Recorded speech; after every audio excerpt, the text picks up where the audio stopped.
9, 10. Woo! Yeah, let's get on with the show. Okay, good. Come on.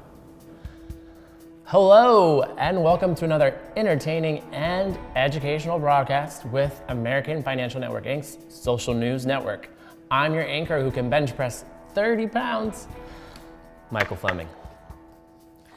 On tonight's broadcast, which came first, the chicken or the egg? The answer may shock you. But first, for our lead segment tonight, we've got a real treat for you.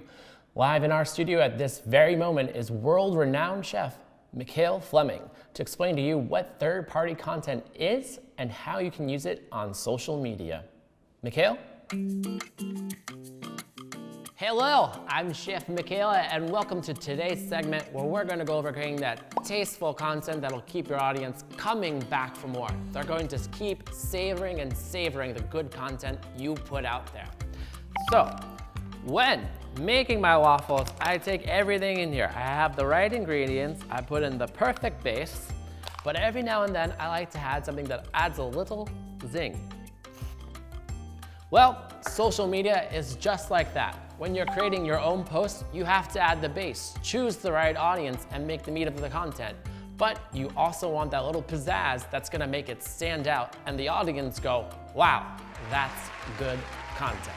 But it does take a long time, and we don't want to disappoint our happy customers. So every now and then, little secret,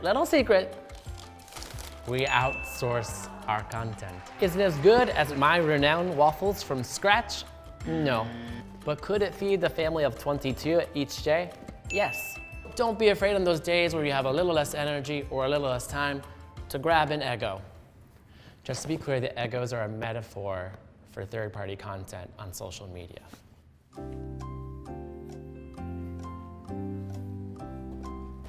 Wow, what a great segment it's been with you today. Now go out there and make something sweet.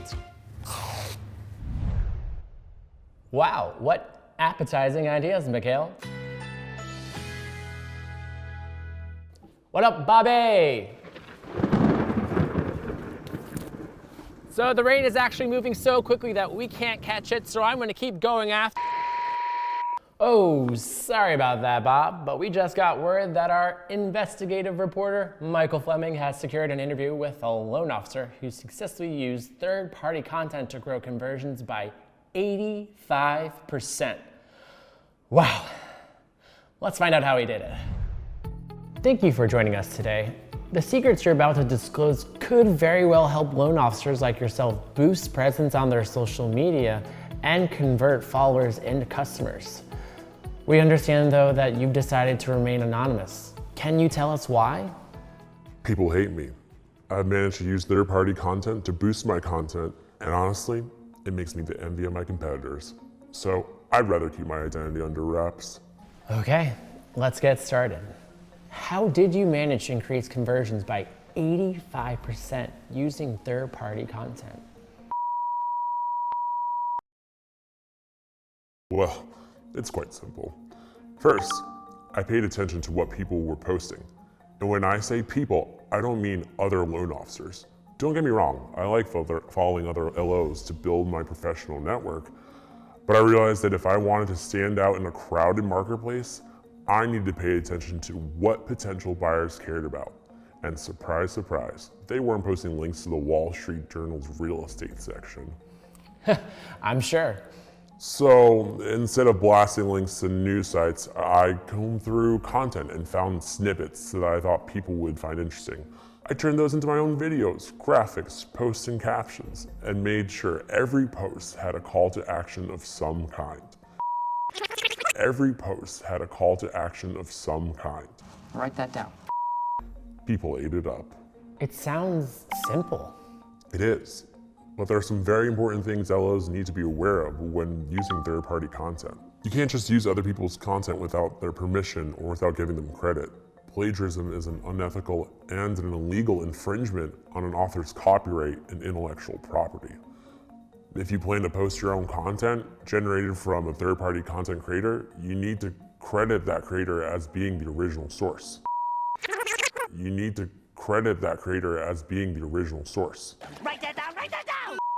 So you mentioned things like creating videos and graphics. Loan officers who aren't filmmakers or graphic designers might feel a bit skittish about wading into those waters. How do you suggest they do it? Good question. There are lots of tools out there that specialize in content creation. Loan officers can use tools like Canva to design quick, engaging graphics that will catch followers' eyes. PicMonkey and Stencil are two other online graphic design and image editing tools. As for video, of course there are tried and true social media platforms that specialize in video content like TikTok and Instagram. And because most social media algorithms favor video content above all else, there's a chance your videos will get seen by more people than an article would. There's also Facebook Live and Stories, which you can use on Facebook, Instagram, and LinkedIn. And don't forget that YouTube is a social media too. Loan officers can create their own YouTube channels, and most content there can be shared across their various social media platforms. Good point. A lot of content creators host entire shows or podcasts on YouTube now. If you're looking to create videos with sound effects, animations, music, and all kinds of features, you may want to consider video editing tools like VideoShop, Animaker, and Movely. Magista is a video marketing tool that uses AI to help brands make video stories out of regular video footage and photos. So many options. So many. Loan officers really interested in using third-party content have a lot of tools at their disposal that will help take their branding to another level. Well, we really appreciate you joining us. Glad to help. One more thing. Isn't it true that you're a loan officer with American Financial Network, Inc.? What? Isn't it true that you've received more than 250 five-star reviews from customers who are proud to have called American Financial Network, Inc. their lender?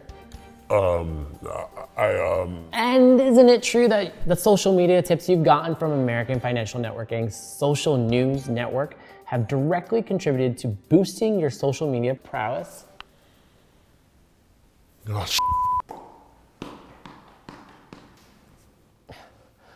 Well, that goes to show that some people just can't handle the truth. Michael? Well said, Michael.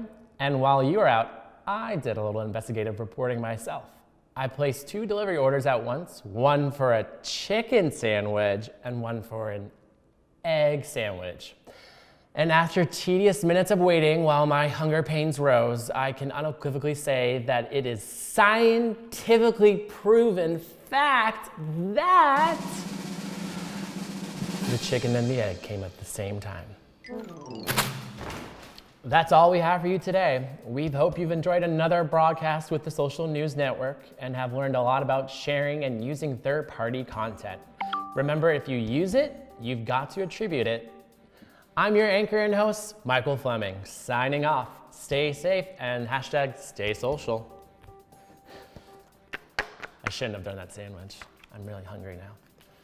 My dietitian says I'm day 1 of not going on Lunchables. It's a lot.